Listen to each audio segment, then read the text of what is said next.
Welcome, everybody, to the first episode of the season for the Around the NFL Draft podcast.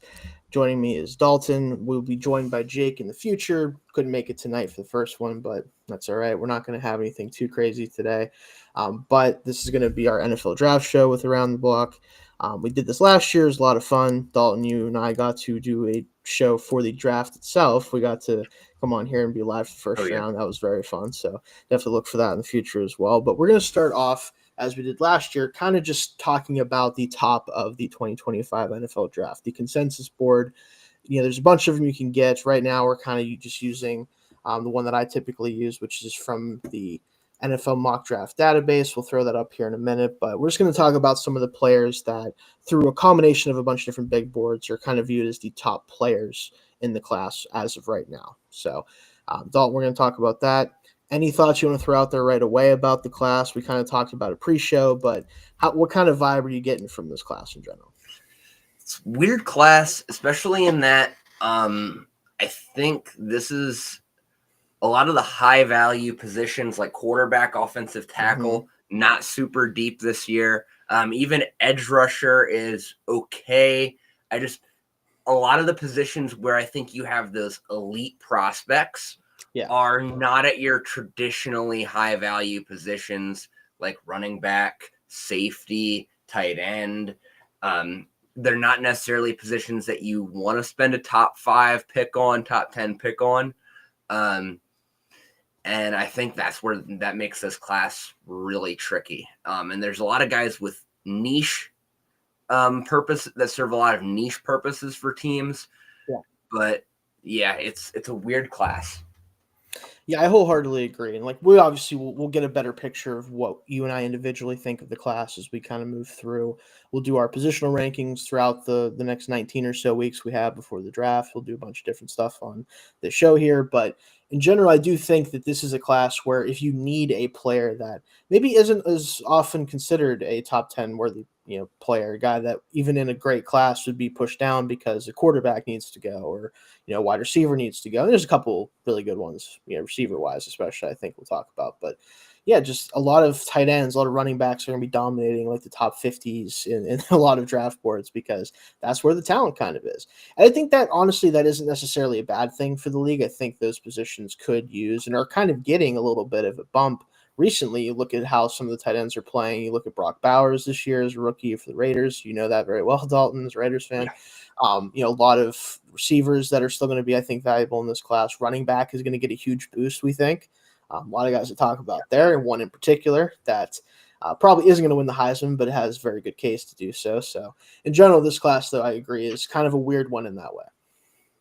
Yeah, and I think I think the running backs and tight ends, the benefit is those positions are making a comeback in the shift we're seeing in football throughout the league. Yes, right. The spread it out, throw it deep trend is starting to fade. And we're seeing a lot of teams go back to more 12 personnel. And I think that's going to have a huge impact. I think you're seeing fullbacks deployed a little bit even, which looking at the top of the running back class, there's a couple guys that might be able to really have some success there. And I think this is the time where I think we're seeing the success teams in the league this year. It's the teams that paid running backs. It's the teams that have elite running backs. Those are the teams that are having a ton of success this year. And I don't think that's a surprise. And I think that trend's going to continue. So this is a great time to be a running back in this draft. Yeah, it definitely is because guys are starting to be valued more. Even guys like James Conner just got a pretty nice contract extension with the Cardinals. In general, like guys who got paid last offseason to buy a decent amount are the team. Like those teams are the ones who are running the ball the best and are some of the best teams in the sport. Look what the Eagles are doing: Saquon Barkley, Derrick Henry with the Ravens, Josh Jacobs. No offense, Dalton won that one with the Packers. And what I was going to say is, and conversely, look at how the Titans, Giants, and Raiders are doing right now. I'll give the Titans and Giants a little bit of grace because they did find replacement running backs that I do like. Like Pollard's been very good, not Derrick Henry, but he's been good. I like Tyrone Tracy Jr. for them. Like obviously not Saquon Barkley, but I will give them a little bit of grace. But yeah, they are obviously not as good as they would be given those two players still being on the roster. So Yeah. it's a weird thing, but I'm sure the Eagles and the Eagles and Ravens are very happy that those teams chose not to retain those players. Let me put it that way. So yeah, in general, we'll kind of start getting into some of the class here. I want to throw up the big board that we're going to be referencing here that I mentioned before. Is kind of talk about what we think of where these players are ranked right now, like whether we agree with some of them, the guys we've been able to see, whether we think that they will ultimately end up in our personal lists here as we kind of go through the class and get more into it. The top of the class features 2 Colorado Buffaloes currently. And granted, this consensus board is more of a position-based one, so it's not just like they don't necessarily say that Shedeur Sanders is the second best player prospect, but because he's a quarterback is getting pushed up a little bit here. So that's something to note here as well. But a lot of guys that, especially at the top here, that in some classes might not be at the top, like especially a guy like Shedeur Sanders, Cam Moore. These are not traditional top 5 quarterback picks, in my opinion, but they are quarterbacks, so you find them up here. Yeah. I mean, Sanders, I think Sanders, I have a top 5 grade on him still just because of the floor being as high as it is. I mean, you're getting from day one, I think you're getting a quality starting quarterback in the NFL, for sure. Just because the football IQ is there and the footwork and mechanics are already there.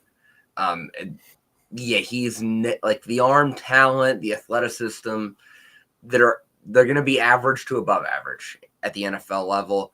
But I mean, who cares if the ball dies a little bit when you throw it after 40 yards, if you're consistently getting the ball out of your hand in 2 seconds accurately to where it needs to be. Yeah, I think for me right now, I've only watched 3 quarterbacks so far, and they're the 3 that are in this top 30, and I'll show you the other one a little bit here, everyone. But he is my de facto QB1 at the time, simply because I'm the most confident that he can step in and play at the NFL level within the first year of his rookie deal. Like, that's kind of what it comes down to. You can talk about Cam Ward sitting at number 3 there. He's a very talented player, certainly more gifted as an athlete and as a thrower than Shedeur is, but I am much less confident about his ability to assimilate to an NFL offense and even the first 2 years, but especially the first year of his career, just because when you watch a guy like him, the wow throws are there, the athletic plays are there, the improvising plays, I'll say. I was trying to say improvisational, only could say it now. Those plays are there. Like, Miami relies on him a lot to create offense, right? And that, it's good on him to be able to do that. However, there's some what are you doing moments for sure, especially that Virginia Tech game. I watched that one today, actually, before this. And you knew it was going to be a bit of an up and down one, but I remember the interceptions being not so great, and they were certainly not. He's going to put the ball in harm's way a little bit more than a guy like Sanders is, especially. Sanders, I think, has like a sub 2% turnover worthy play rate, certainly above that. But again, he's more talented. So he's a guy that if you are trying to bet on the upside, certainly could turn out. But you do have questions about how quickly he could be effective for you at the NFL level. Yeah, there's a gap there. Like, he's more of like a first round grade for me right now. And I think it's, like you said, the improvisation is great. However, he's also improvising his mechanics. And I don't like that. Yeah, he's very inconsistent in that way too, which, some guys make that work, but oftentimes it's something that needs cleaned up at the next level. And I'm not going to say he can't do it, but until he does, it's really hard to bet on that being the case, right? That's kind of what it comes down to for a guy like him. So I did want to say as well with this kind of top of the class here, McMillan out of Arizona. I'm very curious where people are going to fall on him ultimately, because I've heard a lot of people say just the obvious things about him, which is his size at 6'5", the surprising speed in a straight line once he gets going for that size. All those things stand out. He's a great catcher of the football, great ball skills. What's going to come down with him, and it's the case with a lot of guys that have his size profile, is how often is he going to be able to consistently separate at the NFL level? A lot of his targets are contested in college. Now, part of that is because his quarterback is willing to give him contested targets because of how big he is and his ability to win those. But it's still something once you get to the NFL, it's not as guaranteed that you're going to be able to win those as often. And more importantly, can he separate enough to make those plays worth it, right? Can he be a George Pickens level contested catch guy? Throwing that out as a Steelers fan, I know how inconsistent he could be, right? Like, unless you're that level of contested catch guy, sometimes those guys aren't going to consistently impact the game. Yeah, he's, for me, like, I don't see him as a top 5 guy. I have a first round grade on him right now, which is not it. Basically, for me, the way I do it is that's not a top 10 guy, somewhere between like the teens, early 20s, maybe. But yeah, like, my concerns are, despite his size, he gets out physicaled a lot. He's very wiry, I would say, frame wise too, which doesn't probably help him very much. Yeah, and the route running is solid, but there's a bit of rawness to it. He gets away with a lot because of how fast he is and how much teams have to respect that size and speed, I think. Yes, yeah. And he does have a really good release. I do like that. There's a lot that I do like. I mean, you can't coach the way he moves for his speed or for his size. No, that's the thing. But I do worry that he is like, now this is like worst case scenario, but like, I mean, what if he just gets to the NFL and turns out to be like a souped up Mac Hollins? So that's like super harsh. I want to be clear. I don't necessarily think that. Yeah, whatever. That's the worry though with guys with this profiles. Like, I think he's got enough juice to kind of separate himself from some guys that are in that tier of player, but it's still, the question ultimately is, again, how effective is he going to be on a down-to-down basis? Because some guys, just if they don't separate well enough, they just don't consistently put up numbers or get targets that quantify being a top 5, top 10 draft pick like he's being ranked as here. Yeah, and I mean, that's a guy that you line up on the outside that wins against every team's best corner every time. Yes. Not a big slot. And that's another thing. It's like, is that his ultimate role? Because if it is, and that's a really valuable role in the NFL at times, but is it the first receiver off the board role? I don't know. Exactly. It's kind of the same thing. Like, you go back to Drake London versus Garrett Wilson in that draft. Like, London's been very good for the Falcons, and I think he's a very good player.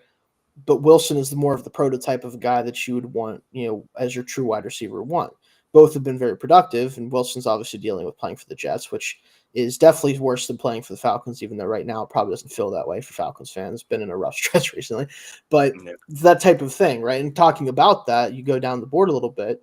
We obviously could talk about the number one player ranked in this class, of course, as well in this situation. But although he hasn't had the same season, Luther Burden does have more of that movement skills, like explosiveness element to him that makes him a little bit of an easier transition, I think, to the NFL. And he has more translatable things, I think, going for him in some ways.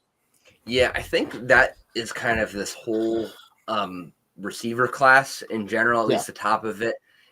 There's not really, it's not like last year where the whole top of the board was littered with guys that had at least the potential to be that true number one alpha receiver for a team. These are a lot of guys that are that all will serve a really specific role and do it really, really well. Like, these are all guys that are going to be productive NFL players. I think so. But there's a specific role for them. They're either going to be like a 1A that does this, or a number 2, or a pure slot guy. Like, there's a lot of great slot receivers in this draft. Yes. For sure. And, and as the league is moving to a lot more of the underneath stuff, I think that's important. You're going to need those guys, but again, you're not seeing a lot of guys that, are 6'3" plus, move really well, win one-on-one, have all of the traits that you're looking for as a true number one, like we saw last year. I don't think any of these guys, even a Travis Hunt, Hunter is a different case, I think, because of the fact that he profiles weird in the sense that if he was a full-time receiver, maybe we view him closer to last year's class of receivers, but because he doesn't, and because Yeah. the way he's used, it makes it hard to judge that. But Yeah. even him, And yeah, even I then the still think it's size. different. Yeah, Yeah. he's just not the same build. Yeah. But And yeah, I just I don't know if any of these guys would even be wide receiver 4 or 5 in last year's yeah, because you class. look at a guy like Brian Thomas Jr., right? Like, would any Yeah. of them be above him? I don't think so. I mean, maybe you could argue because of the production and the size, and not that Thomas didn't have the size too, but like maybe you could argue McMillan if you feel confident about his ability to separate well enough to the next level because of the But size. it's But more like, potential. right, exactly. So, and I think that's a really good example. Like, I think this class is more like 2023, where Zay Flowers, those types of receivers. Not that Zay is not a Yeah. great player, but as a prospect, wasn't viewed the same as last year's guys were. So, and you look at a guy like Yeah. Emeka Egbuka for Ohio State, for example, right? Great slot receiver. I think he has outside ability as well, but he's going to be a guy that I bet you, if I was betting on someone to lead the class in receiving next year, probably him.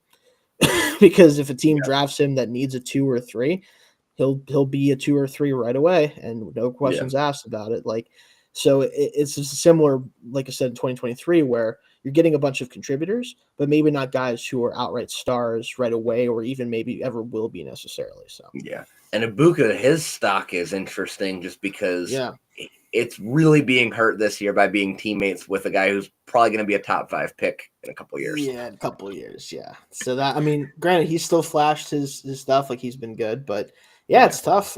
But that's the point, is like he isn't the Jeremiah Smith type of receiver, but Exactly. he's more like his former teammate in JSN, Jackson Smith and Jigba, where he's going to be a really good player, especially this year. I mean, he's been great for the Seahawks, but that Yeah. type of slot weapon type of guy that is going to elevate your offense a little bit, but not blow the roof off of anybody, if that makes sense for those listening. Yeah. So that's kind of the thing with the receiver class. Now, I do think the Michigan guys are definitely something I want to touch on too here, because Will Johnson obviously injured, so that hurts him for this season, but looked exactly like you'd expect him to look, I think, prior to that injury. I'm not really questioning much with him. Mason Graham is the guy, though, that, man, he yeah, he's one of them ones, is basically the best way you could talk about him. Yeah. Against the run and pass to me. Yeah, I do like him a lot. My only issue is that off the snap, I didn't get a ton of explosiveness in like the pass rush off the snap, and I'm worried he's not going to be like he's going to be a guy that's going to always occupy 2 guys, and that's going to be huge for your defense. But I don't know if he's ever going to be a guy that puts up like the crazy Aaron Donald, Chris Jones sack numbers. That's a If that fair makes sense. criticism with him. I do think this is something that's weird with Michigan defensive linemen in general. It feels like those guys are not always taught or like being asked to just blow up from the snap. It really feels like a lot of the time they're kind of asked to not play conservatively, but tentatively a little bit, where like Gotcha. they're more asked to like kind of initially stack and either shed from Don't let there, the quarterback or step up. right, or they're trying to kind of specifically, obviously, settle down in a gap, especially obviously in run defense, but even as a pass rusher, like, because their edges seem to always be the fire breathers in that defense, where they're the Yeah. ones who are constantly upfield all the time. And you can tell even this year, like, they've been very productive in the pass rush, and part of that is, I think, because of that, where the quarterback has nowhere to go up front because they're holding that firm, and then the edge rushers kind of crash down in. So I think when you look at how quick he is, whenever he does get into his stance, whenever he is pass rushing, I think that there's more initial burst there if they ask him to do that. Like, if you ask him to be a penetrating defensive tackle, I think he could probably do a better job of that than he's shown at Michigan. But it's, again, that's something you can't guarantee that, right? Because he's Yeah. not doing it a lot at Michigan. So we'll see kind of how that plays out. But just from an athletic standpoint, everything from this, and also size and strength standpoint, like, it doesn't get a whole lot better prototype wise for an interior player than him. Yeah. I just don't know. Like right now, his ADP on here is 5. Like that feels Mm-hmm. really rich for a defensive tackle that I don't know is going to Mm-hmm. create numbers. Exactly. At the end But of the in day. a class like this, though, because it's True. a valuable position, I wouldn't be surprised, even if someone who maybe views him in that way, they might say, well, we feel really good that this guy's going to be a stalwart in the middle of the defense, even if he never is a 10, 8, 9, 10 sack guy. Is he going to get 50 pressures and 6 sacks a year while also being one of the better run defenders going right now? Yeah. Like that might be enough in a class like this as well. So something to consider there too. But like it's just tricky because yeah. like do you think Carolina is happy with where they drafted Derek Brown at this point in his career? I mean, they paid him a lot of money, and he's really good. Really good. But like, yeah, it's it's tough. a high pick. I get what you're saying. It's a high pick for a D tackle. I do think he played his way into being worth that pick to me before the injury. So we'll see how he looks when he comes back. But yeah, it's still. I mean, still, he is obviously still primarily a run defending defensive tackle. So it is still hard to justify it fully. But a lot of people were not surprised with that contract. So maybe it just comes down to, especially with the way the game is moving again, like we talked about next, that might start to become more of a thing that people care more about as we kind of go along. So who knows? Yeah, and I mean, to be fair, I love Derek Brown coming out. I had a super high grade on him. Yeah, so it's fair enough. I mean, yeah, we'll see with that. I will talk about Abdul Carter here first. That's top ranked edge in the consensus board. It makes a lot of sense because this edge class is weird. This is the best way I can describe it so far. There's a lot of guys who I think fit archetypes of edge rushers, but not many guys who I'm like, that is definitely like a full-time, leave him out there every play if you want to edge rusher. Carter, I think, has played his way into being that type of player. Yeah. He had a slow start. As someone who covers Penn State, I've seen every game he's played, every snap he's played. Was not super impressed through the first 3 or 4 games of his season. Now, granted, this is his first full season as a true defensive end type for them. It is something that he was going to take some time getting used to playing off-ball linebacker prior to the season. But there's very good reason why he isn't one and why he's now an edge rusher if you watch the last 8 or so games of his. Pretty clear why that decision was made. Way more impactful as a full-time pass rusher. He won Defensive Player of the Year in the Big Ten for a reason. This guy has all the tools you could ever ask for as a edge rusher. Yeah. And I mean, and while he does have that, he is someone that, all of a sudden he can just drop back into coverage and you can leave him one-on-one with a back or tight end and he is fine. Yes, he will not be a liability in terms of athleticism or movement skills. Absolutely. Yeah. But yeah, it's in this class, it is really weird. Like you said, there's not really anyone else other than ironically, he's not technically an edge, but is kind of similar to Carter in that he's played linebacker, but probably could be more of an edge. And Jalen Walker is probably the closest guy. But yeah, it's a weird class, but I do think Carter's versatility really makes him an impressive player. As long as he ends up being physically able to still, when he's engaged, I mean, obviously the first step's great. My concern is more, is he able to beat NFL offensive linemen once he engages with them? Yeah, that's still something that I think, especially early in the season, you saw him struggle with that part of the game a little bit. It's gotten much better in recent weeks, and that makes you think that, okay, maybe he's starting to figure that part of it out. I think that he's much farther along, for example, in that area than a guy like Chop Robinson was coming out of Penn State last year. Yeah. So, absolutely. Again, that's why I think I'm willing to take him higher than a guy like that, and especially with this edge class where if you just kind of go down the board of guys that are listed here, like Michael Williams, I don't know what to do with right now, frankly. The athleticism is apparent. The Georgia's defense is always very good at creating pressure as well. We talked about, you mentioned Jalen Walker. Is he going to play off ball? Is he going to play edge? Is he going to play both? Yeah. I don't know what to fully do with him. I really don't. He's a very fun player, but he feels to me like, is he going to end up kind of just being a tweener at the NFL level? It's just very much a concern. Doesn't mean that he can't be a valuable player, but how early do you draft a guy like that? They have him 16th on this board. Scorton is very fun as a power player. He's, there's a lot of types of guys, but not many guys. I'm that's definitely a top 15 edge rusher. Not many guys like that. Yeah. Yeah, I think that you mentioned the tweener thing. I think that's the difference between him and Carter is that I think Carter's speed keeps him from being a tweener just because that first step is so deadly. Ridiculous, yeah.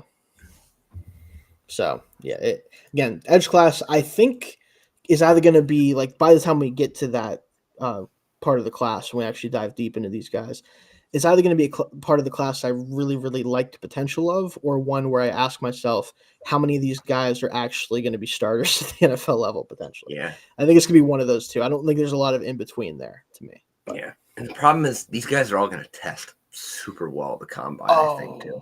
Yeah. So it's going to be interesting. So we'll have to see kind of how that works out. Someone else I should mention, because we're talking about edge, and he technically, I don't know where he's going to ultimately play a lot in the NFL, but Shamar Stewart out of Texas A&M.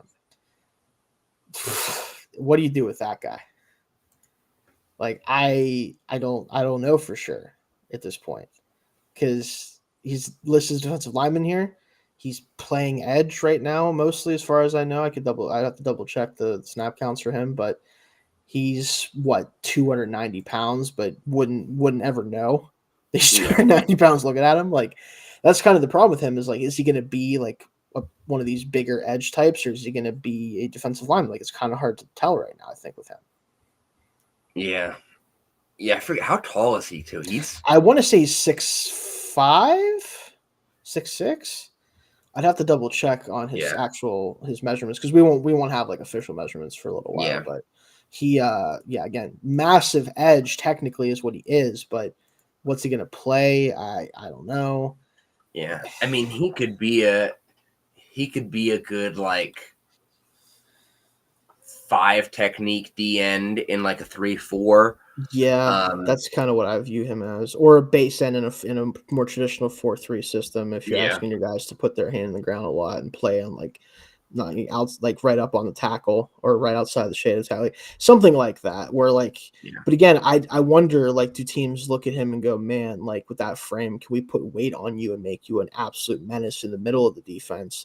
Yeah. Or do they view him as like maybe play around that weight, maybe even a little bit lighter, and be an actual like true power edge that tackles just cannot handle? Like, I think you go either way with him. Where I'm not really too worried about him being a tweener, I don't think, because the power profile.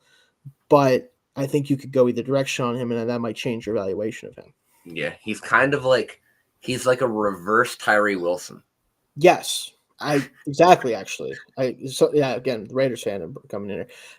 Yeah, in a lot of ways, I think that's kind of the thing with him. So we saw like Wilson, how high Wilson went, but Wilson's kind of making the opposite transition inside, right. Yeah. Which, just because he has zero bend and just can't really be an edge rusher, and that's kind of the worry that you do have with a guy like Stewart. If he does move outside, like, is he going to be able to really get wide and actually win? That's kind of the thing, is like, and that was a similar conversation with, and I would have to look up the name because it's been a minute since I've talked about him, since he's been injured in a lot of his rookie season. But the player that the Cardinals drafted, the defensive lineman. Yeah, this is one I wish I had the name of off the top of my head. Missouri, the Missouri kid they drafted. Oh God, he was the edge tweener guy. But similar thing with him, where like, yeah, he's listed at 6'6", by the way. Shamar Stewart is. He, again, like, he's been fantastic. You know, is an edge rusher, but he's listed there for most of his snaps. But like, I don't know where he's actually going to ultimately play, so it's hard to deal with him. So he's an interesting name. I'm very curious where I'm going to end up. Not just where I have him on the board at the end of the day when we get to those parts of the rankings, but what I view him as ultimately. Like, where would I actually want to play him if I'm drafting him? So that's going to definitely be very fun to talk about. Let's jump back up here, talk about some of the offensive linemen. So we have 2 offensive tackles, your guys listed offensive tackle at least, in this top 10 with the consensus board, with Will Campbell, offensive tackle out of LSU, and Kelvin Banks, offensive tackle Texas. Okay, we talked about this pre-show a little bit. I think a lot of these tackles are either guards or not elite tackle prospects. One of the, like, however you want to view it, it's one of the two. Campbell's arm length concerns me. I don't want to be one of those arm length truther guys. Like, I don't want to do that too much, but it's a real thing unless you have spectacular skills in other ways. And I'm not 100% sold that he does yet. Yeah. I mean, the last, because when you talk about arm length, the best counter example is like, look at Rashawn Slater. Yes. But Rashawn Slater's a monster. Like, Yes, it's he not is very so fair. strong, it For doesn't most- matter. Yeah, Campbell it, is different. If you get a strong, a long, strong edge rusher, if they beat him to the punch and they get their hands on him, he is going to have an issue with that bull rush. And that really worries me. I mean, yeah, the footwork's great. He is never going to get beat by like a speed rusher just because his footwork is so good. His kick step is so quick. But man, I'd love to see him add a good 15 pounds of muscle. And just not even muscle, just girth. And I am very curious to see what the arm length measurement turns out to be. Is it just not ideal, or is yeah, it worrisome? yeah. I don't know. I know I've heard reports that it could be sub 32, which not Yeah. great if that's the case. The other thing that kind of hurts him too is he's not a shorter player. He's No. 6'6" and he's 320 pounds, so he doesn't have the leverage advantage that you might like to have at Yeah. least at that spot for the help with power. Where if he doesn't have the arm length and he has the size, doesn't necessarily help him that much in that case. And if you look, Yeah. granted, you can take these or you can leave them depending on how you view this particular company and in general. Two of his worst pass blocking grades this season came against South Carolina, who feels like 50 edge rushers on that team all the time. For whatever reason. And then we talked about this team earlier with Shamar Stewart. Texas A&M game got roughed up a little bit. Like Yep. those are teams that have not only a bunch of edge rushers, but a lot of power edge rushers, right? So like it's something that's shown up on his film. It's something that I think is going to be something he's never going to be great at. So the question becomes like, do you think he'd be better as a pass protection oriented guard? Do you think he'd be better as maybe a right tackle or something, like whatever you want to view it as? His stock to me, I think, is going to come down to whether NFL teams view him as a true left tackle day one starter type, or somebody that they might have to transition to guard if it doesn't work out there. Yeah, I think you'd have to start him as a swing tackle probably, and then Something see like where that. he fits. In terms of right or left, depending on, I mean, I think we are getting to the point where Right I and don't left think doesn't matter as much. yeah. No, not much. Especially the way teams move their best edge rushers around. I mean, like for like a lot of the top edge rushers, they're rushing on teams' right tackles anyways. They are. As a Steelers fan, I'm well aware of that with Yeah. TJ Watt. Yeah. So. Yeah. So like, I don't think that's a huge worry, but like the thing that concerns me is I'd like to see him probably get closer to like 340. And then if he does that, what happens to his speed, which is his best asset? That's kind of the problem. Is I think guys like him that their best asset is their footwork and their foot speed, which is really important to tackle. Don't get me wrong. If you're not able to handle power super well at tackle in the NFL, there's just too many guys who can get into a speed rush and convert that speed to power and drive dudes in the quarterback. There's just too many of those guys that exist. And if you can't handle it, at least well enough, you don't have to be great at it. I don't think you have to be, that doesn't have to be an elite part of your game to be a tackle worth drafting in top 15, but it better not be a huge concern. Yeah. Like guys like Watt, Myles Garrett, Max Crosby, Micah Parsons, they will put a guy like that on his back. Yes, they will absolutely do that. So it's just, and again, you can't be doing that as a first round pick tackle and stick around very long. So he's a guy, like, it's not that I don't like him as a player. I think that's the big thing, that when you talk about guys moving inside, it usually is like, oh man, you hate that player. It's like, not necessarily, but I want this player to be good, right? So if you're drafting him high, you have to play him somewhere he's going to be good. And I'm not 100% convinced that that's going to be tackle for him. And that's the case with a lot of these tackles. Like, he's not in this top 50. I don't think anywhere actually very close to it. But a guy like Emory Jones for also LSU, that's a guard if I've ever seen one. And that's nothing against him. I think he's going to be a good guard if he plays guard, but he's a guard. And that's kind of what it comes down to. Like, there's going to be a lot of guys in this class that are like that. Someone who isn't, I think, and maybe right now, if you put the proverbial gun to my head and said, hey, who's the best, like, actual tackle that you're 100% confident is going to be a tackle? Depending on how you feel about Kelvin Banks, it might be Ariante Ursary from Minnesota. Like, he has the size profile. He has the athleticism, I think, as a tackle for that size. Like, He is a true tackle in every way, shape, and Yeah. form. He might be the safest bet of this like top 30 group at least that's in here. So Yeah, and it's tricky because then it's like he's solid, but it's like I don't know. yeah, There's nothing spectacular about him. exactly. And Yeah. and Banks, like Banks is just one that just there's nothing that I like hate, but there's nothing I love about his game. It's just it's not a terrible offensive line class in general, but it's just not great. I do think, yeah, like you said, I think the class could be a good one if everybody plays or ends up where they should play.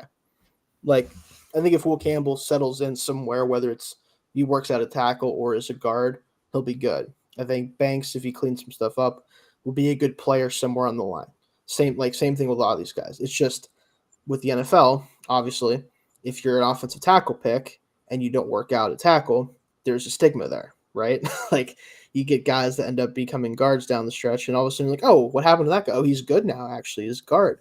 Like Mekhi Becton right now is a good example of that, right? Where a lot of his issues obviously are injury related too, but he's been better as a guard, stuff like that. So we'll see how the offensive line shakes out there, but they're definitely something to keep in mind, like where teams ultimately rank them, one, and then also where are these guys going to be listed at, right, when they first get in the league. It's very interesting to kind of watch them play out. Let's talk about someone that I think both of us are going to be very fond of throughout this process, because everybody who does this loves when there's someone like this at this position. Ashton Jeanty, running back, Boise State. What a season for this guy. I mean, you can say whatever you want about the competition level, whatever. Just watch him play, man. Like, I don't know what to tell you. Sometimes it's not that hard. You know what I mean? Like, I do think there's a lot of nuance to doing this. Obviously, I think there's something that you always want to learn more and more every year. Sometimes you just get thrown kind of a layup, and you're like, yeah, that guy's really good, actually. And this is Ashton Jeanty in this case. He's ranked 11th on this board. He's running back. Obviously, that impacts that. Yeah. If we're doing a just who's the best players, period, regardless of position importance, he doesn't escape my top five. It certainly, maybe not my top three, but besides that, we'll get that as we go along. But what a season for Jeanty here. Yeah, he's been great. I mean, the contact balance, that's the thing that jumps off the screen when you watch him. That contact balance is special. I mean, it's just he's a bowling ball. Pinball. Like he just bounces off of guys. Yeah, pinball. Yeah. Bowling ball's more just like the size at 5'11". And 5'11", 215, like big, I think 215, powerful back. But moves really well, great quickness. I mean, excellent feel. You run a zone scheme, this is the guy you want. But also a 3-down back. I mean, pass protection's great. Oh yeah, he's great. Reliable receiver. Just everything. I think 11 is a good spot for him, just because I think to be a running back and get into that top 10, top 5 conversation, I think you have to have elite measurables like a Saquon or a McCaffrey or a Derrick Henry in terms of either size or speed. And I don't think he has that. I'm very curious what his 40 time ends up to be. I've heard he might be more of like a 4.5 guy, which I think if on he got film, into the 4.4, I'll just say this: on more like a 4.4. He does. I think he's like a low 4.4s guy on the field at least. I don't know what he's going to run, but I think because you talk about the contact balance, his ability to break a tackle or shove somebody off and then immediately be faster than everyone else on the field. And again, the level of competition might be factoring in here, but there's a lot of runs that he's housed this year where I'm like, there's no reason that this dude should have scored on this play. Like 0% reason that he should have scored, whether it's because he was impacted early in the play or because he had to like juke around or run over 2 guys to get there first. Like there's just too many times where I see him finish runs where a lot of other backs, even if they did everything else he did, they would get 30 yards and he gets 70. That's why I feel like regardless of what he tests like on the field, he looks like he's a 4.4 guy. I mean, look at what he's doing as Yeah, like Yeah. he looked faster than a lot of those guys. And there's a lot of good players in the Oregon defense, so it's gonna be Yeah. interesting. But he wasn't able to pull away from a lot of guys in that Oregon game Mhm. too Right. much. Yeah. And that's kind of like my big concern with him in terms of like trying to compare him to other top 5 running back Yeah. prospects. Right. Like to me, he's closer to like a Josh Jacobs, for example, where he's a guy that everything's there. You know he's going to be a very, very good NFL back, but there's not the, at the NFL at that level, it becomes kind of, math is an issue. And, Yeah. you look more at the numbers. There's not a lot of measurable numbers that jump out at you with Genty. Yeah. Well, I'm very curious how early he could potentially go because of the fact that this class doesn't have a lot of true like blue chip type guys to me. Yeah. Where a team that really is in a position where if they think that they're one a running back away from the offense working much better, and then also maybe are planning on kind of jump starting things in free agency a lot this offseason, could a team in the top 10 consider him? Maybe it's going to be very interesting because I think like the ceiling is like a Bijan level pick where you're talking about the very end of the top 10 and your top 8 pick. Yeah. But I think you could see him slip into the teens pretty heavily, depending on one, how teams ultimately view the class, and then two, how teams view the running back position going into this class. Because I think there's going to be an uptick in how teams feel about them. So definitely interested to see how early he could end up going and where he kind of ultimately falls there. We were talking about also like Malachi Starks at safety is the only top 30 player here right now. I will say the safety class, though, has some guys that are very interesting. You look at Yeah. South Carolina's Nick Amanawari, who is kind of a safety linebacker hybrid. But to me, I don't really care what he plays. He's just big, fast, strong, cool. Love that. Pretty much just kind of like the early reports on him. I do really like, and it's unfortunate for him, but I wanted to see if I could find him down here. But Kevin the Penn Winston. State's, what's up? Kevin Winston. Is that who you're going to say? Yes. Yep. For Yeah. Penn State, banged up. Unfortunately, he's missed most of the season, but he was a guy that I was very excited to see. One of the best tacklers in the sport last Yeah. season, and had the athleticism to boot. I really thought he was going to have a big season. It's unfortunate he's missed the whole year, but is he a guy that because of him missing the year, he kind of gets overlooked and the team gets a steal down the board? That could be fun for a team that does that, but I'm curious kind of where he falls. But Starks is a weird one for me because he's he's been on the end of some big plays, unfortunately, this season, but it's so evident that he is incredibly fluid and explosive for a safety. So it's a Yeah. weird evaluation, I think, for him. Yeah. I mean, the big play, I think with a guy like that, that's very aggressive, the big Yes. plays are going to happen sometimes. But I think he creates enough big plays Right. that you don't like, that it far outweighs the ones that get given up. I think like 'cause I'm very high on him. I really like watching him. He's just fun to watch. He is. He And definitely is. That's the thing. he Yeah. flies around the field, plays with his hair on fire, and I think that's what you want with a safety. I think that's really what you're looking for.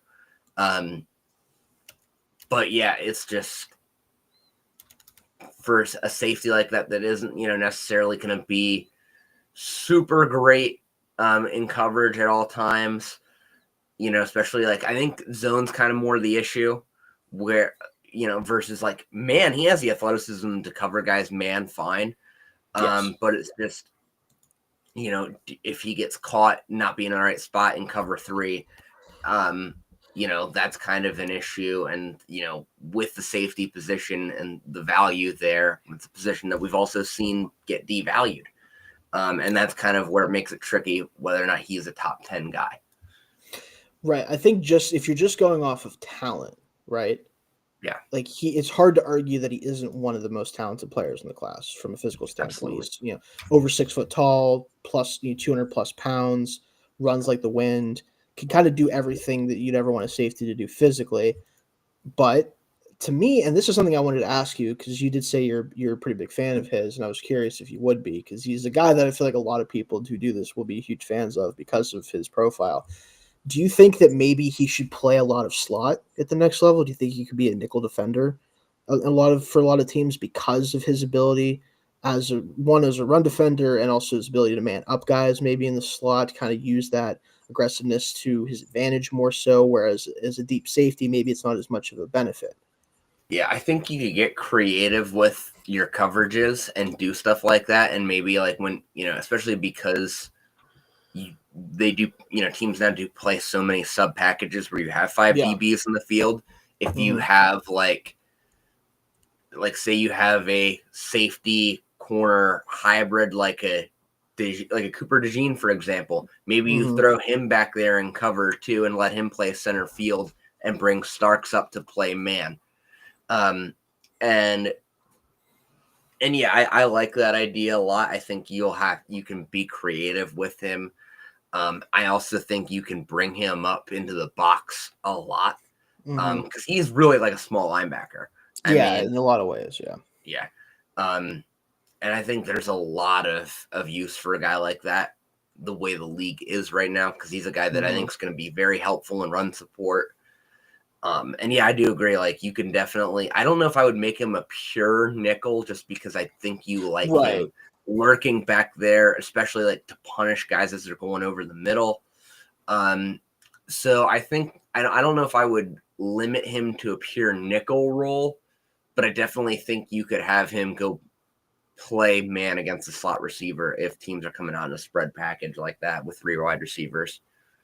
Right, and I asked that because right now he's played about a quarter of his snaps from the slot for Georgia this year. Yeah. And when I've watched him, which I haven't watched a ton of him yet, just because I haven't watched a ton of any of these guys yet. I mean, pretty early in the process for both of us, but it feels like his snaps there feel more just comfortable for him. Again, I don't know that you'd have to ask him specifically, obviously, just because it looks that way doesn't mean it is. But I feel like he just plays better. One, because he's closer to line of scrimmage, and oftentimes when he's playing that position, he is kind of playing more of a man coverage type of role.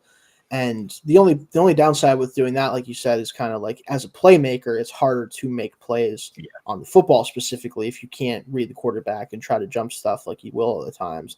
But I think if you kind of do a nice balance of those two, where he's the deep safety on a lot of looks, where like he is the guy that's just kind of cleaning up stuff over the middle of the field whenever stuff gets thrown at him, and then you bring him down in the box to play more of a kind of roam role in that way too. Get the most out of him that way. That might make him valuable enough to be a top 15 pick, right? Yeah. Like I think it matters how you use him in terms of where you should draft him. Kind of same thing with like what happened with Kyle Hamilton. Like they're different players, of course. Hamilton more of the true like big like real true box safety nickel hybrid, whereas Starks has much more explosiveness than a guy like Hamilton, but also has some less coverage instincts than him, I think too. So, but similar, I think, value there. Yeah, you mentioned the comfort there. I think that's just because it's probably really easy for him playing, right? Because he could just play, and he's playing one-on-one against the guy that he is bigger, stronger than, and in a lot of cases faster than. Exactly right. Like, I think it's just a more comfortable easy. spot for him. Yeah, it's just more. He doesn't have to worry as much about, like you said, like his zone coverage has been kind of iffy. Yeah. That's where you see some of the big plays, or maybe he misreads something, or doesn't trail back as far as he should have, and somebody gets over the top of him. And there's been times where he still almost makes the play because of his speed, right? But when you're wrong like that in the NFL, it's probably a touchdown instead of just a big play. So you run into that problem with him. But again, very fun player. I'm hoping that some team that really kind of values that skill set is willing to take him high and kind of makes him into a super weapon for the defense. Ideally, kind of need more guys like that. In my opinion, those guys are always fun to watch. So I agree. So let's talk about the tight ends next, because there's two guys here in the top 30. Talking about super weapons. Yeah, talk about super weapons. We'll start with the higher ranked one currently on the consensus board because his situation is weird because talk about a difference from 2023 to 2024 in terms of who's throwing you the football and in the quality of those throws. Colson Loveland from Michigan, super athletic, big tight end, can do it all. Like that's what his profile was coming into the year, and he's been still good, but the production isn't going to be there because Michigan, frankly, sucks at throwing the football, maybe as much as almost anybody does. So kind of hard to gauge a lot of things with him in terms of whether you should feel differently about him this year or not, honestly.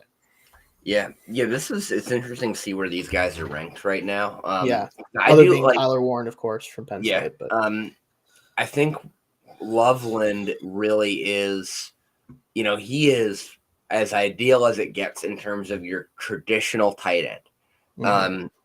He is big, strong, athletic enough, great one-on-one, solid route runner.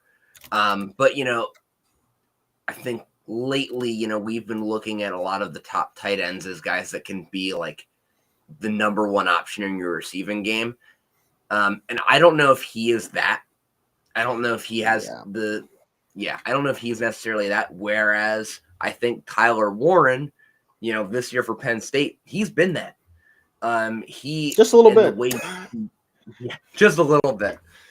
Just a little bit. But yeah, he is the way he is moved around. He's like a big Brock Bowers in a lot of ways, almost as fast too. Like that's the crazy thing. Like the speed's not that much of a drop off. I mean, I'm surprised. I think after the combine, don't be surprised if those two switch positions.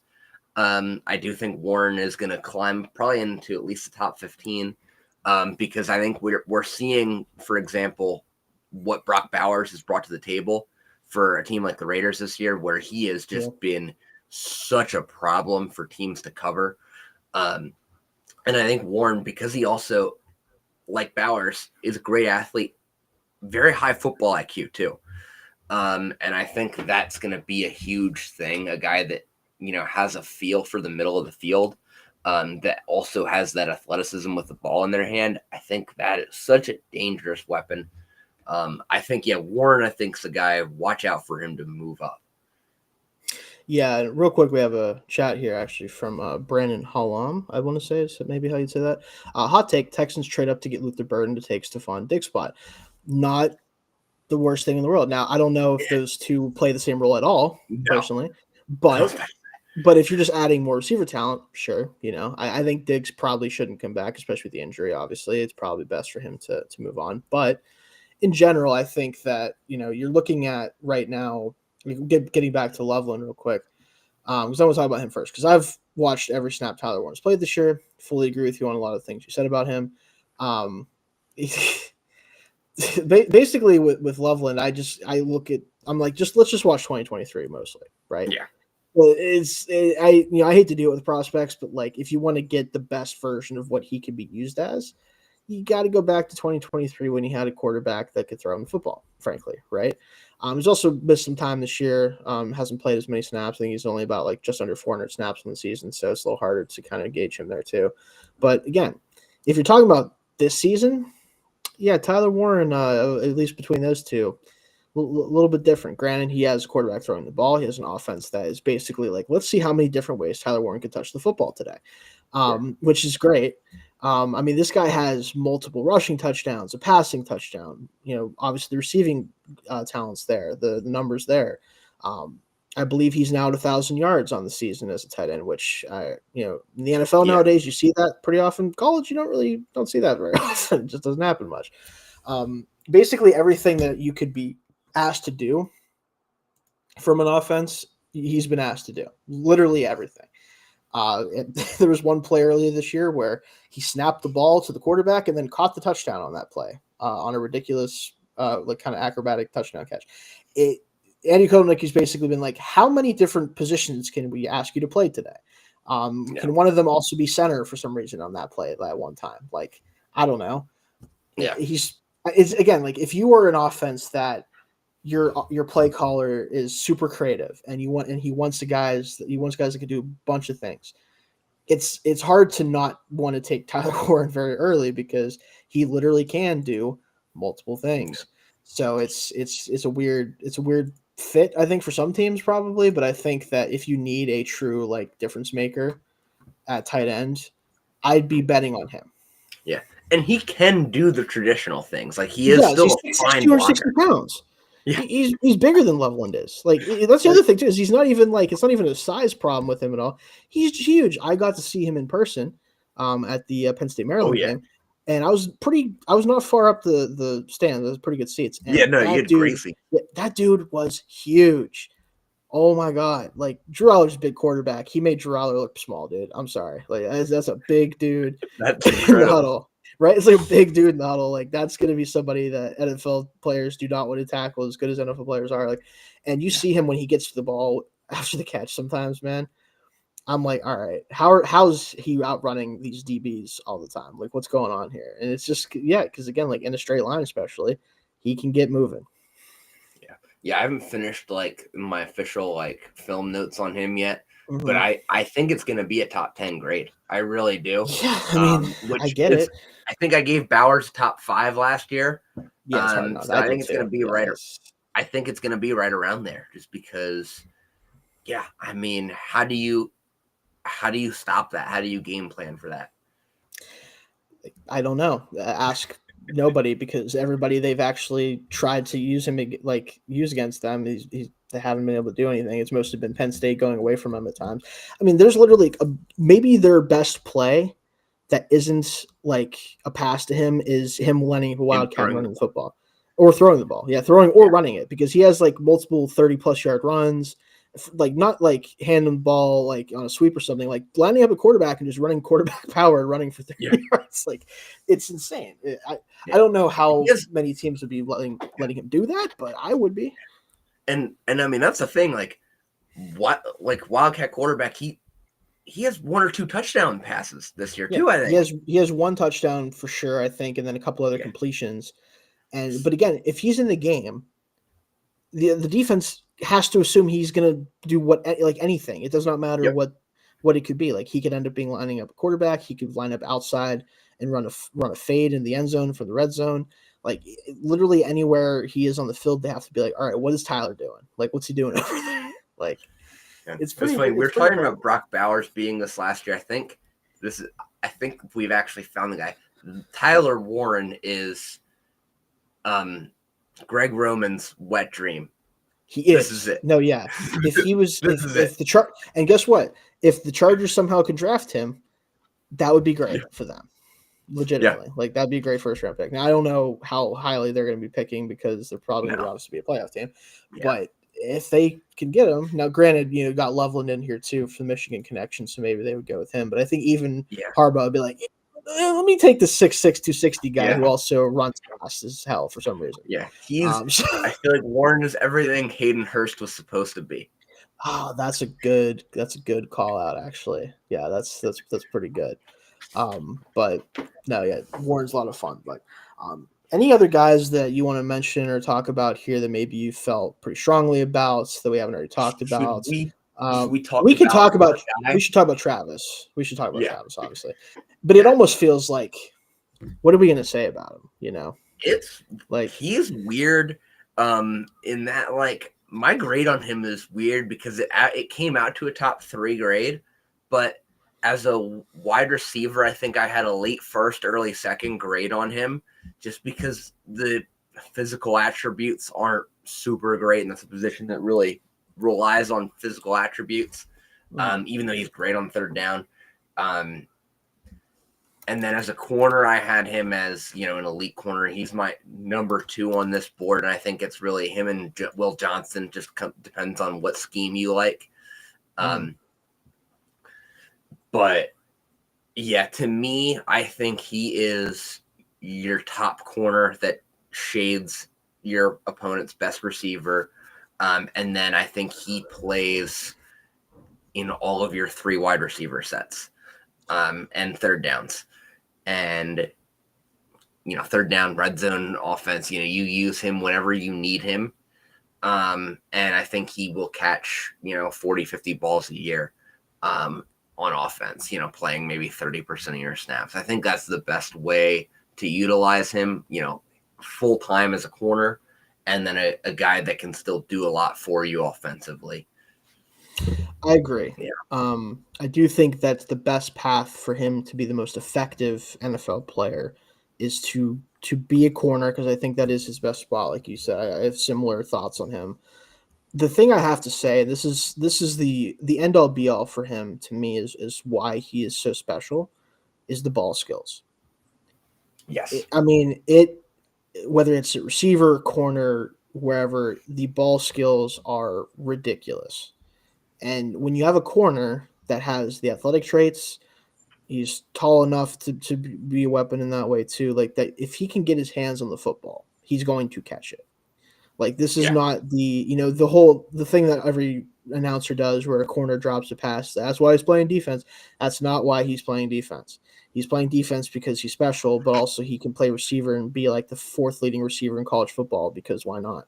Um, Again, that's what makes him so special to me because obviously he has great instincts in zone. He's very sticky in coverage in general for the most part. I think he's an underrated run defender, honestly, in some aspects. Like I think he can come up and tackle people. I really think he can, despite being a little bit wiry Yeah. size wise. Like I saw him force a fumble in that Baylor game on the goal line, like that type of stuff. Like he will come up and hit you and tackle well. Yeah, doesn't shy away from contact. No, he does not. Right, like it's not going to be a lack of effort from him. It's going to be just stuff out of his control, basically. But the ball skills, kind of like you could pretty much just say like, yeah, man, I'm drafting him in the top 3 and probably top 1 because he can play good. Yeah, but like you could draft, he's a good receiver and also like he'll probably be the best corner ball skills wise maybe ever. Like let's be honest about it. Like I'm not trying to be hyperbolic, but like there's a reason why he's playing receiver so much too, Dalton. Like that's just what it comes down to. Yeah, so if he has a chance of the ball, he's getting it, and that's why, like, that's the thing. Like, whereas, yeah, you definitely want him playing corner, but if it's third down, or I'm in the red zone and I need a score, I need to get the first down. There is nobody else I want in the field but Travis Hunter. I mean, he just and like the football IQ is so great. Like he knows how to get open and put himself in a position to be able to make a play with those great ball skills. That's the thing about him. Like, yes, he knows how to control and he knows how to be where he's supposed to be.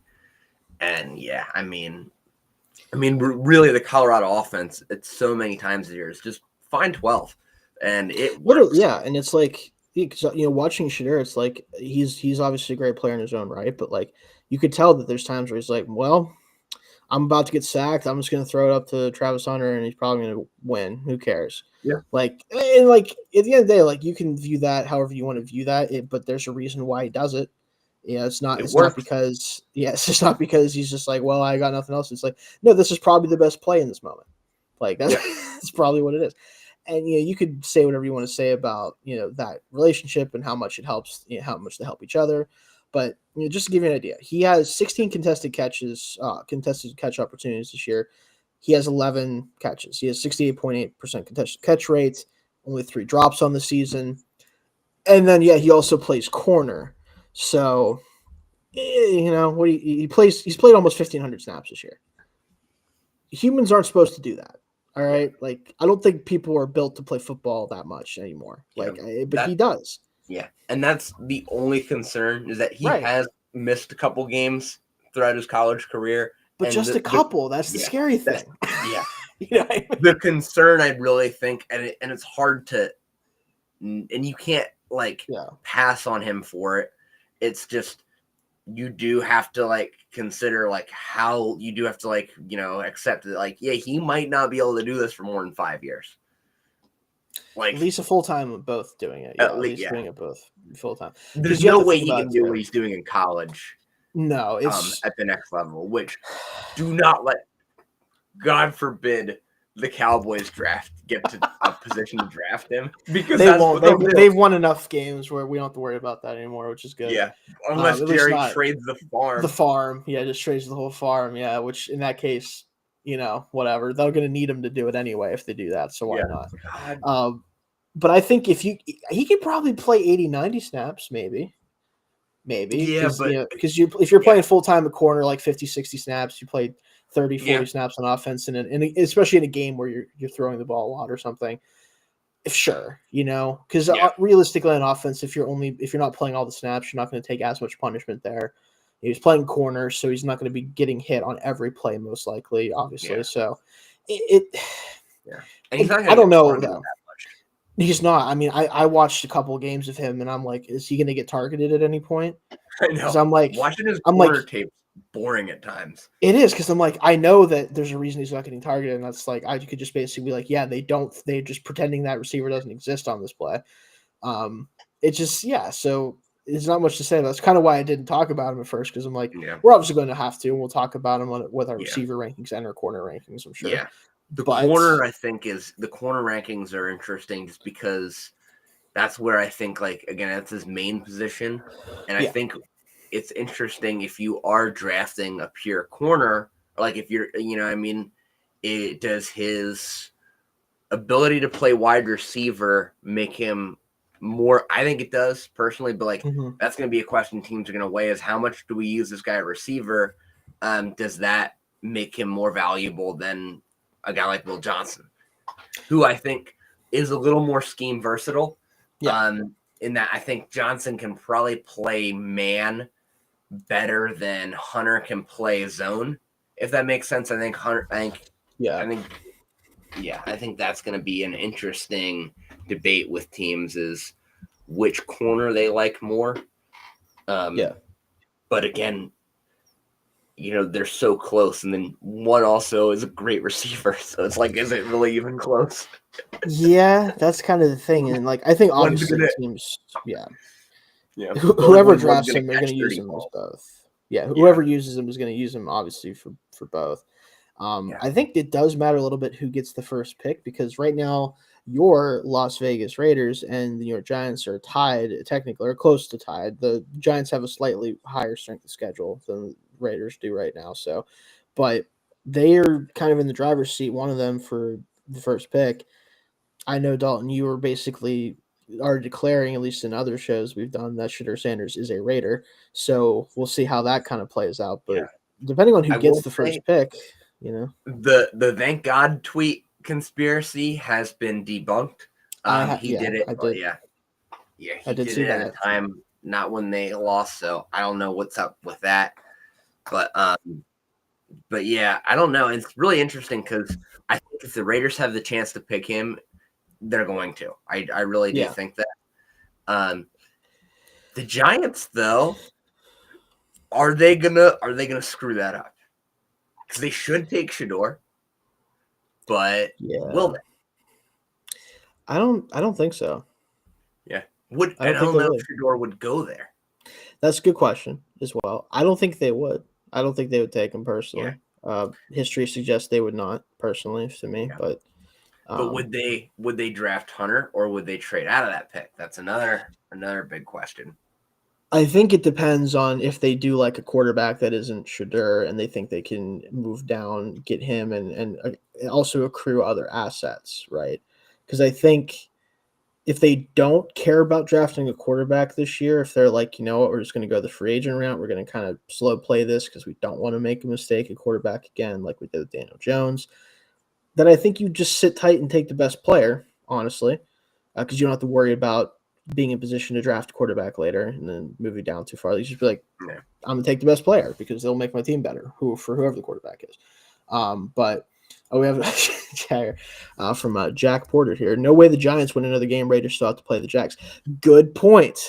But counterpoint, the Raiders quarterback for that game is going to be but the Raiders quarterback for that game is probably going to be Desmond Ridder.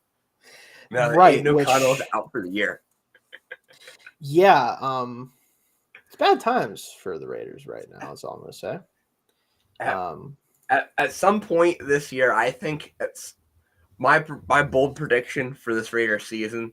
I think Carter Bradley is going to play significant snaps at some point for the Raiders this year, which would be incredible. Dude. Heck yeah, man. South Alabama alum? Yep. I want to say. Okay. I hate that I know that, by the way. Yep. Literally I think the only reason he is on an NFL roster right now is because his dad has a good relationship with the GM. Yeah. Because his dad was employed by Telesco for years with the Chargers. Right. I don't know. Yeah. But anyway, whoever gets the first pick, it will be interesting how that plays out. But I think we're both pretty confident that Hunter's going to be the top player for both of us just because of the absurdity of who he is and what he does. But, we'll see what teams decide to do. I do think there's also, if you look at the draft order right now, right, there's the Raiders and Giants just steamrolling ahead being like, we're bad, right? And then a huge clump of 3-10 teams that could be in any order in the next 4 weeks, right? Cleveland, Jets, the Jets, man. I wanted the Jets to end the Dolphins season, by the way, because I want them put out of their misery because Tua is going out there and like doing his best, and then his defense is like, But good for them, though, I guess. Right. Tennessee, Jacksonville, Carolina's got some spunk to them right now because Bryce Young looks like an NFL quarterback again. New England is sitting at 3-3. Like, I don't know how those are going to shake out. I have a feeling that Jacksonville is the worst of them, so they're probably going to be maybe finishing third there, at least at best, or at worst, I guess you could say. But the draft order is going to be very interesting in the next couple weeks. It's going to fluctuate. If the Raiders and Giants like don't win a game or two, if neither of them do, I mean, once you get below 2, I think your options become in terms of value, I think become very limited because I don't know if you're getting like whoever's sitting at 3. I don't know if there's going to be I think there's really only 2 guys that really are worth top 3 picks in this draft, and it's Hunter and Shador. Just the nature of this class. There's a lot of guys that I think are worthy of high first round picks, but not that high. And I think that's going to be the tricky part for teams is how do they manage their assets below 2? Yeah, because I could see a lot of guys that could be in position to be the third guy off the board that in normal classes maybe wouldn't be, like you said, right? So it'll be interesting. This is an interesting question here. I'll let you kind of sound off on this one first, actually. Dalton, thoughts on Aller's upside getting him in the top 10? So I haven't gotten to his tape yet just because he's not anywhere on this board yet. No. But I do think that is going to change over the next couple of months because I have a feeling, and I don't like doing this because I think it creates biases for myself, but I have a feeling he's going to end up being my QB3. I think at least, if not QB2, just because the growth he's shown this year has been so incredible. I think that you do have to assume it's going to continue past this. And, knowing that like part of why he hasn't grown this much before has just been more the offensive scheme and what Penn State has asked him to do. Now that they've kind of taken the gloves off with him, he's showing, watching that Oregon game, he was incredible. Yes, he made some mistakes pushing the ball down the field, but man, that one throw where he's basically his ass is an inch off the ground. Sacked. Yeah, basically. It's just incredible. There were so many big throws. I think he could be. I think all it takes with the quarterback position is one team to convince themselves that he's their franchise guy. And I think a lot of teams could do that. My only thing is, do you spend I personally don't like spending a top 10 pick on a guy that I think should sit for a year. But teams are doing it now. Like the Falcons, apparently teams are drafting guys in the top 8 that they might not play for 3 years, but actually going to play it, but might play this year because Kirk Cousins is cooked. Yeah. Hey, they were playing 4D chess, though, and we're the ones who are dumb. Don't worry about it. Yep. That's what it is. No, so as someone who covers Penn State, if you didn't hear that, Jack, the thing with Aller ultimately for me is I think if he were to come out this season, which I assume he will. Yeah, but I also that's something else I was thinking about. Yeah. Depending on how this playoff goes, he might say, I want to come back and try and win a national title. Right, but I do think the other thing that matters here is does Kotelnicki get a job with someone? Because he is a finalist, I think, for the West Virginia job currently, if I'm not mistaken. Oh, is he? So, yeah, that's what I heard recently. So, if he were to leave, that creates some problems then. Because does he go back with – he doesn't have Tyler Warren. Probably doesn't have Nick Singleton, I think. No. We'll see with him, but I assume he does too. Yeah, Allen might go too. He could. I don't know how much more he can really do. Yeah, I don't know how much more he can do for what his profile is. I think he's a good running back, but I don't think he can really change his stock at this point. He's a day 3 pick at this point. Yeah, he's a guy you pick up, and he's a good early down runner, right? And he's got decent hands. You can kind of use him a little bit. Like I don't think that's going to change, obviously, right? Yeah. So does he come back and obviously Penn State, great recruiting, right? So you hope that they can have the cupboards ready to go again, but that's a lot of talent out the door, and also maybe your offensive coordinator. So I think that's going to honestly maybe impact things more than anything else. Is who's around. If anything, Penn State has hurt his stock over the last couple of years than helped it. Let's be honest. Yeah. Well, yeah. They ruin 5-star quarterbacks. They tend to do that. However, I will say just again with Aller, my ideal thing for him is I think that if he were to come out this year, he should go somewhere either late day one for a team that wants to have that 5th-year option because he might not play immediately, ideally, or early day 2. I think that's where he should be drafted based on where he's at right now and the tools factoring in. And I would love specifically for him to be drafted by the Los Angeles Rams. That's who I would want him to go to personally. With McVay there, Stafford probably plays another year or so. We'll see how much longer he plays. He could still certainly sling it. We just saw that this past week. Great mentor for a guy like that has the big arm, that has pretty good movement skills for a guy his size for sure. Not anything crazy, but can run a little bit. We've seen that this year. And I think that would be a great place for him to study and learn, obviously, with Sean McVay there. A really good jumping off point for Stafford, I think, eventually. So is he going to get in the top 10? I don't think so. I think that there's enough concerns with him at this point and how young he is that I don't think teams will ultimately be willing to draft him that high. But if he does go that high, I just hope it's someone that wants to sit him for a year. That's all I'll say about that. But good question. I think for sure, though. Yeah. I think with this class in general, quarterbacks, I mean, I think most teams are going to realize that it's probably best to just get your best role player that's going to be a guy that plays for you for the next 10 to 15 years, franchise player. And then if you're still bad, just punt on the upcoming season and hope that you get a better shot in the next quarterback class, which next year's class could be pretty interesting. We'll see. I'm very curious how that ends up playing out. One other note, we did not talk about this player yet. Jalen Milroe is a weird evaluation for me for Alabama. There's 2 ways that I could look at it personally. There's the inconsistent ball placement issues, the way he's played in the last few weeks, especially, or really the back half of the year is not super inspiring. You could say how much is he going to do in the passing game early on, all that stuff. Then there's the side of me that goes, what if you just ran the Jalen Hurts offense and called it a day?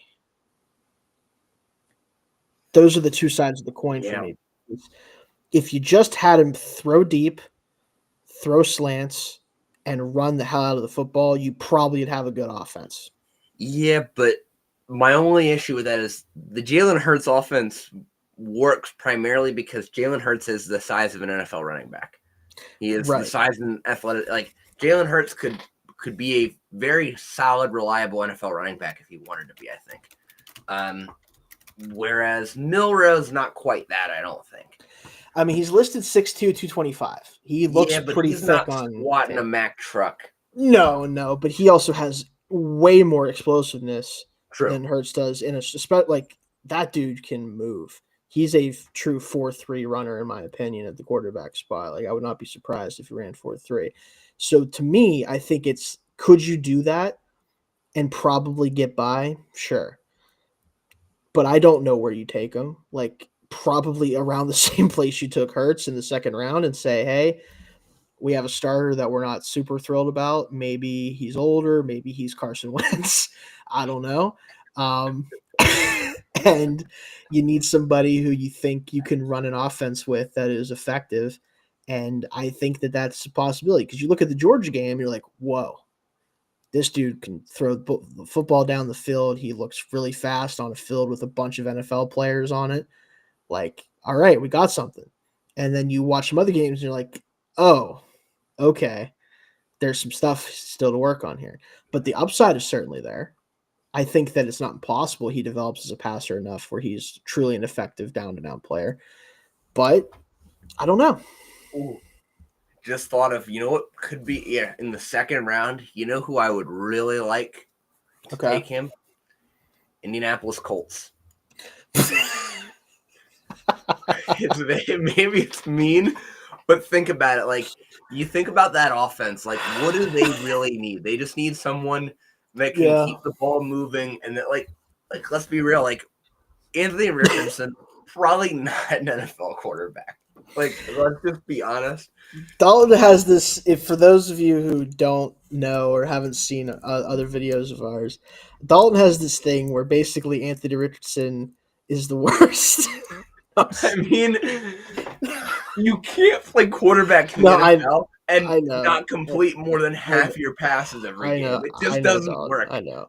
It just does not work. At the end of the day, for me, like, I get it. I do understand what you're saying. But when I watch him play, I'm like, man, it feels like it's not really as bad as the numbers look. It never does. Every single time. I'm like, this could be much better if a couple things were to go his way. And like, hey, if that happens, great. Now you have a solid, reliable backup in Milroe. True. But if not, you have someone that can be at least just as productive, I think. I get what I do understand the rationale. I just think it's the funniest quarterback room of all time. Because you have one dude who's like a Mack truck who runs like 4.4, but can't complete slant routes for some reason. And then you have another guy who probably can complete slant routes, but also runs 4.3, but can't do a lot of other stuff either. So it's like you sort of have like 70% of an NFL quarterback there. Yeah. And then you keep Flacco as the third. And then keep Flacco as the third guy who does everything else. You sign Andy Dalton to be the third quarterback. That way, if both of the freaks can't play, you're like, let me just put in good old reliable red rifle in here, and we'll win 8 games and call it a season, dude. I don't know. That'd be pretty awesome. No, yeah. We need Andy back in the AFC. Let's get him back in the AFC now. Where is he right now? Panthers.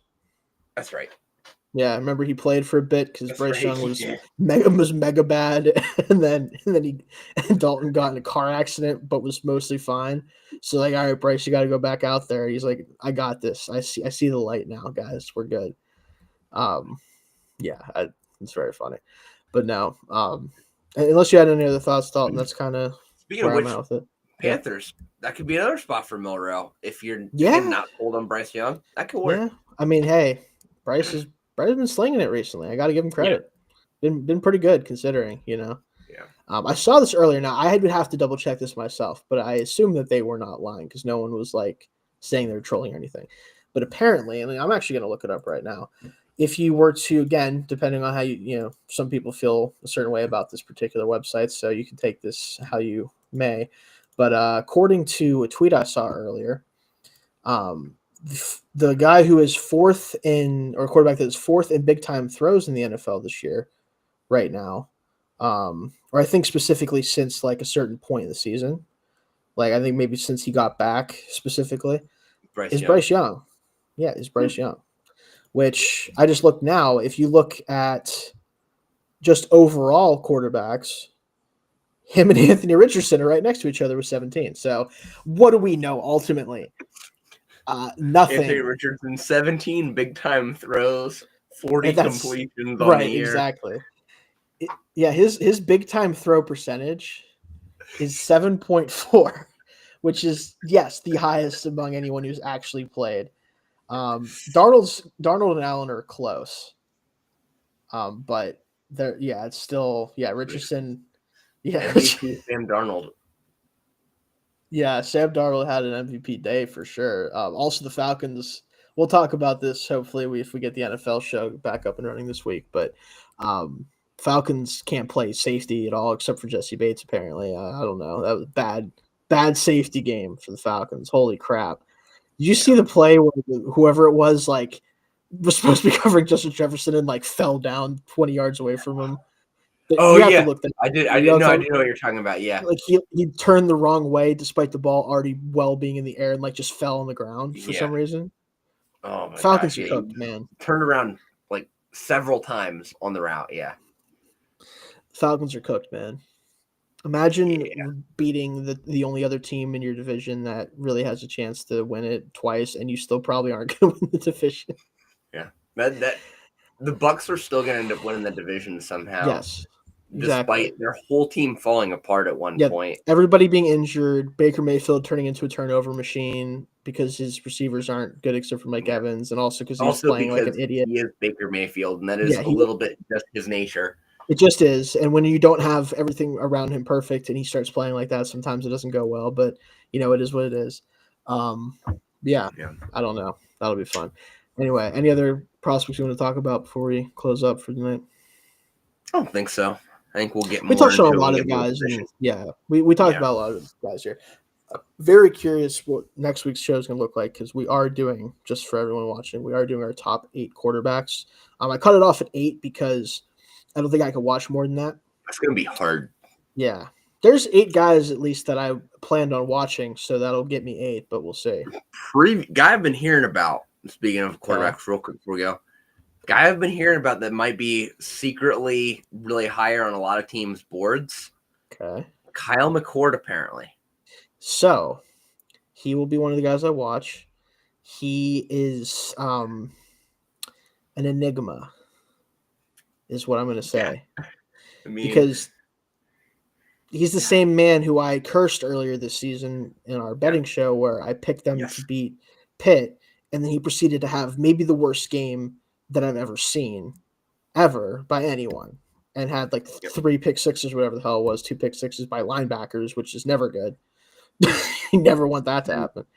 And then turned in a great stretch of football after that. Yeah, so maybe he just needed to do that real quick. Beats Miami. Hell yeah, got that upset pick. We love it. He's weird. He is as weird as it gets in a weird quarterback class. Yeah, I could see him certainly being like a guy that gets hyped a lot and that ends up going in the 4th round because teams are like, actually, though, it's Kyle McCord. So yeah, but he's also a guy that like a team like the Giants could. I mean, that is a guy. The Giants trade back to like 15 and take him. They're either that's what the Giants are either going to take Drew Aller like 2nd overall, or they're going to draft Kyle McCord in the top 20. One of the two. Like that's going to be what they do, and then throw either one of them out there right away, and they die. Like that's what's going to happen. This is why. This is the problem with the draft not being in New York anymore. We need that. Like the New York teams are so funny with drafting. That's true. Why the draft needs to still be there. Like I am excited that Pittsburgh has a draft in 2026. I will certainly be on hand for some of it, although getting there is probably going to be impossible because it's the draft. But yeah, and when it's in New York, it just has a vibe of like we know that 2 of the teams here are going to be pissed at every single thing that happens, and we're going to love it. Like we know the Jets are going to either mess up with their pick or their fans are going to hate it. Either one, maybe both, probably both. Like it's a different energy. I do. Or they're going to convince themselves that Mark Sanchez is the savior of their franchise, which is even funnier. Yeah. Sorry to hear that, Jets fans. Yeah, it didn't quite work out. Hey, almost went to a Super Bowl, but Steelers did instead, and then the Packers were like, no. So, yeah, I don't know, but that should do it for this for us this week. And check back. Hopefully, we'll have Jake on hand for the quarterback episode next week. Should be around the same time. We're gonna try to keep it around the same time. I'm going to, I don't know about you, Dalton, go see what in the world's happening with the Monday night game because I have not been paying attention at all. Oh yeah. So we'll see what's going on there. For some reason, honestly, cannot remember who's even playing. So Chargers Chiefs tonight, right? That was last night. Or that was last night. That's right. No, tonight is Dallas Cincinnati. That's why I don't remember because who the hell cares? Yeah, I bet the over on that. That's pretty much the only thing I care about, which I think should be pretty safe. Well, it's 17-17 with 10 minutes to go in the third. So I think never mind. Not great. Over 50 might not happen. It might not, but Cooper Rush, Joe Burrow duking it out. That's fun. Rico Dowdle with 90 rushing yards. God, the Bengals suck. As a Steelers fan, I'm glad to report that team reeks. The defense reeks at least. But yeah, that'll do it for us. I don't get it. How do you have the guy that's probably the best quarterback in the league playing that bad? Yeah, man. It is impressive that Burrow's playing the best football of his career pretty comfortably, despite Yeah. how people felt about him before. And they're just like, sorry, Joe, we don't got it. We don't got it, bro. He's looking at his defense like, please, and they're like, sorry, and then they go out there and just eat shit every drive. It's incredible. Like, hey, that's what Cincinnati does, though, man. They have these like 2-year windows, and then they're like, nope, we're not spending any money. We don't want any players. Get them out of here. Trey Hendrickson, don't care. No new contract for you, buddy. Better learn. I don't know whatever team he's going to end up getting traded to / sign with in 2 years. I don't know. Yeah. But hey, I'll take it. I'll take it. No, we'll be back next week. Like I said, hopefully with Jake, we'll be talking quarterbacks more so than we did today. Very curious where we're going to land. Like ultimately, I feel pretty confident about who one is obviously going to be. I think just because of the floor we talked about Sanders. We'll see if that changes. But after that, I don't know. I think 1, 2 might be solid. Maybe I don't see it changing, we'll see. But yeah. But then after that, yeah, it's the wild. Who knows? Because also, like after those 2 that we presume, like how many of them are actually for sure coming out? Yeah. Except for the guys that are obviously coming out because they have to, but those guys are not really considered. Does Milroe have to come out? No. Speaking of which, what? No, I don't believe so. I think he has another year at least. So maybe probably should, but also, would it be at Alabama? Question. We'll talk transfers next week. We'll talk about it. We'll talk about it. All right. Thank you everybody for joining.